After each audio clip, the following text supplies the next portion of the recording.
When discussing the weirdest, most unique seasons in NBA history, the 2020-21 season immediately comes to mind. Not only was that a time where everyone was still recovering from the infamous pandemic, the sport as a whole was affected big time. Right off the gate, we had a shortened season, benches were more widespread, and no fans were allowed initially. Adding to all this craziness, we got tons of memorable basketball. Who can forget Curry going berserk offensively, or the epic finals matchup that Milwaukee and Phoenix brought us? But there's one significant piece of this season I feel like not a lot of people are talking about, and that's Russell Westbrook on the Washington Wizards. I bring this up as something worth remembering from the 21 season because of what he achieved during that span.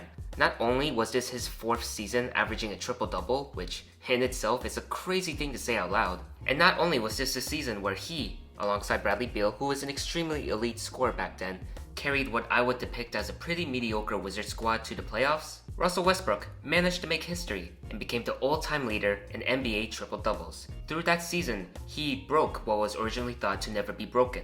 Yet despite all of these accomplishments, it seems like this version of Westbrook doesn't get mentioned a ton. In fact, it seems like this version gets pushed aside to the point where he's almost forgotten. So this got me curious, and I was wondering why this was the case. What might be the reason for the lack of acknowledgement? Turns out, this conversation is much more deeper than I initially thought, leading to some intriguing details and theories. Join me as I discuss the wild roller coaster ride that is 2021 Russell Westbrook. We first must go back to where it all started in late December, and oh boy, everything was really bad. The Wizards started out 0-5, the defense was absolutely terrible, and Westbrook definitely did not look like himself. Don't get me wrong, he wasn't horrible, but it looked more like he was trying to fit into the Wizards system, as he was constantly looking to pass and settling for mid-range jumpers. He would make those jumpers, but we all know that a shot diet of only pull-up jump shots isn't what makes Westbrook stand out. But I do want to clarify that Washington also had a part in Russ settling for so many mid-range attempts, mainly the personnel. Washington just did not have the right guys when it came to outside shooting. They had to rely on players like Isaac Bonga, Troy Brown Jr., Jerome Robinson to do catch and shoot. Even Davis Bertans, despite being paid all that money to just shoot the ball, started the season out poorly. So with all of that, defenses felt more inclined to fill up the driving lanes, which prevented the usual looks Russ would get in the past. Not to mention, there were barely any transition looks for Westbrook, and the defense was a big part of that. I mentioned earlier that the defense was terrible, and I was not kidding, especially when Thomas Bryant is on the court. Several miscommunications, tons of foul trouble, Bryant constantly being abused on the pick and roll, and because the ball kept going in the net instead of bouncing out into Westbrook's hands, the Wizards would barely have any possessions where they speed things up to catch the defense off guard. Now, with all of these issues, Russ still got his triple-doubles. He has elite knowledge in terms of positioning and when to grab the rebound. Plus, he provided just enough passes to reach double-digit assists. Still, the majority of his shot diet was closed off and the team was already in such a bad state. Also, another critical piece of info is that Russ was dealing with a couple of bad injuries to start the season. Apparently during training camp, he suffered a torn quadriceps and a dislocated finger. This certainly caught me by surprise, and I'm sure even some Wizards fans were surprised because this wasn't even revealed until January 11th, like literally weeks into the season. Just coach Scott Brooks after the game casually going, yeah, Russ suffered these two damaging injuries, but he's fighting through it. I mean, credit to Westbrook for playing through the pain, but some of those early games started to make more sense once I looked back at it with this new info. Oh, and speaking of Scott Brooks, that's another conundrum Russ had to deal with. Yes, it's up to the players to perform and execute, but you know what would also help a team succeed? A good coach. And I'm sorry if this sounds harsh, but Brooks was the exact opposite of that. His offensive schemes were predictable. If opposing teams knew Beal or Bertans was coming off a screen, then it would be a Rui Hachimura post-up. Maybe some kickouts to players who were left open on purpose, the aforementioned Westbrook middies, and that's it. Barely any variety in the game plan, was often outcoached, and couldn't really set up any looks for Westbrook. Teams were doing their best to contain Russ, and instead of creating plays to open up any driving lanes, Brooks just wouldn't do anything. And you want to know what's even wilder? The Wizards have had 6 straight games postponed in January because the team was severely affected by the league's protocols. It's seriously the cherry on top of this whole conundrum Sunday that Washington had built, and eventually when they did return, they didn't even have half of their roster back yet. They had to sign guys like Alex Len and Jordan Bell to emergency contracts just to be eligible for playing. So not only did the team have a lack of continuity, opponents took advantage of their lack of depth. So putting it lightly, it's not the most ideal situation, and by February 12th, the team had a record of 6-17. However, I do want to point out that it wasn't all doom and gloom at that point, as Westbrook had shown glimpses that he was still an elite point guard. January 31st is a prime example. He recorded 41 points, 10 rebounds, and 8 assists, and this was easily his best game as a Wizard, at least for the first half of the season. This was such a night and day difference compared to early on, as you can tell Westbrook was just looking to dominate. He was a force inside with the post-ups, he finally got looks in the fast break, and better yet, was efficiently finishing at the rim. He was looking much quicker and more like his natural self. This game felt like now that he had more opportunities to get his usual looks, the more he was able to show his value.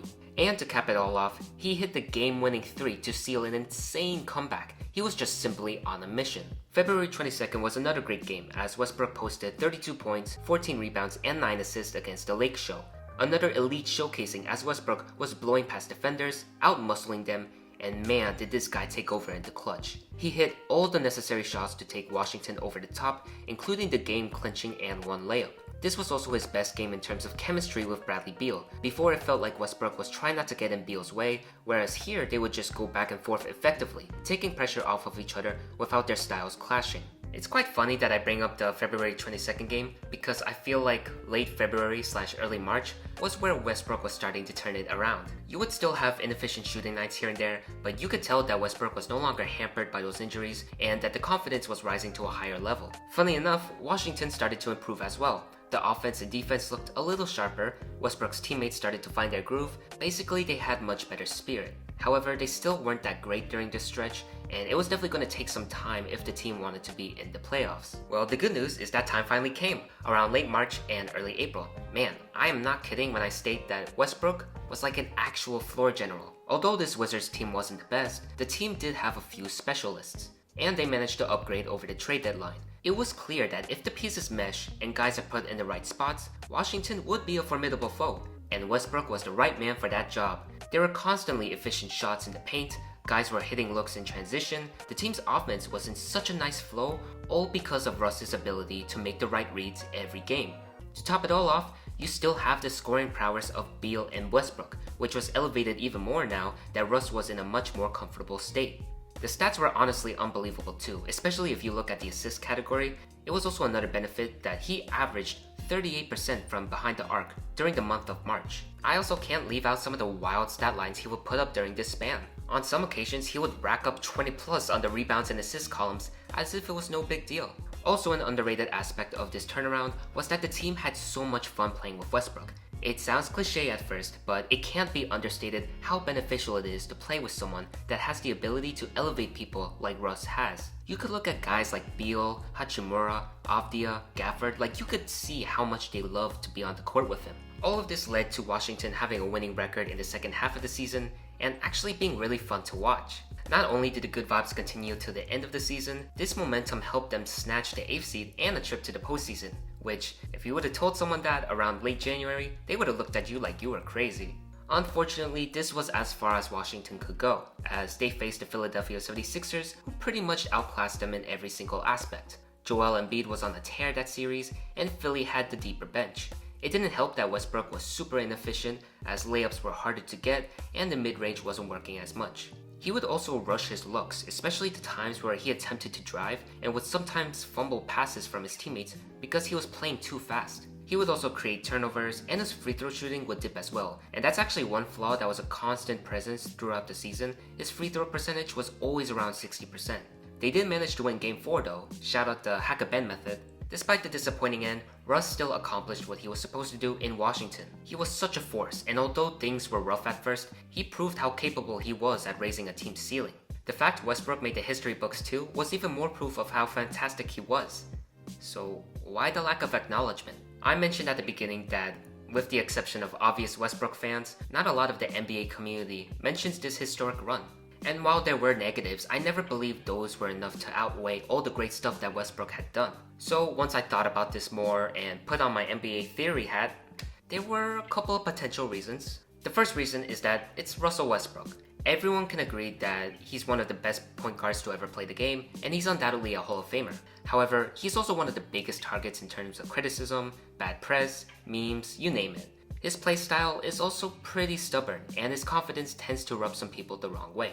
So with all that, you will most likely see his mishaps being highlighted on social media rather than his good plays. So even if someone wants to bring up the positives of Westbrook, people would still prefer to do a roast or talk about something like his current free agency status. My next theory is that this version doesn't get talked about as much because he made everything look so easy. Now, don't get me wrong, what he did was the total opposite of easy, but when you see these types of results almost every game, the triple-doubles start to be a normal expectation, almost as if taken for granted. Honestly, I was guilty of this too, as the more and more I watched Westbrook rack up these triple-double games, the more I got used to them. Every rebound and assist would just come naturally, and I would get super accustomed to it, even though it takes a lot of skill and recognition to even grab that amount of numbers. Now, I know that's not the case for everyone, as I know some people will still be amazed every time Russ would get a triple-double, but it's still something that exists. Each time you see something over and over, some of that appeal will go away. It's unfortunate, as it's always been a common theme of discourse, especially with the top stars in today's league. Still, whether these theories are true or not, it shouldn't take away from the fact that this version of Westbrook deserves more flowers. It's kinda ironic that this topic gets brushed off, even though the discussion of greatness is almost an everyday thing. People always want to talk about how special something or someone is, so wouldn't it be fair to include 2021 Westbrook into that conversation? Well, that concludes this video. Thank you guys so much for watching. What do you guys think? Do you have any thoughts on Westbrook or his time in Washington? Let me know in the comments down below, and see you next time.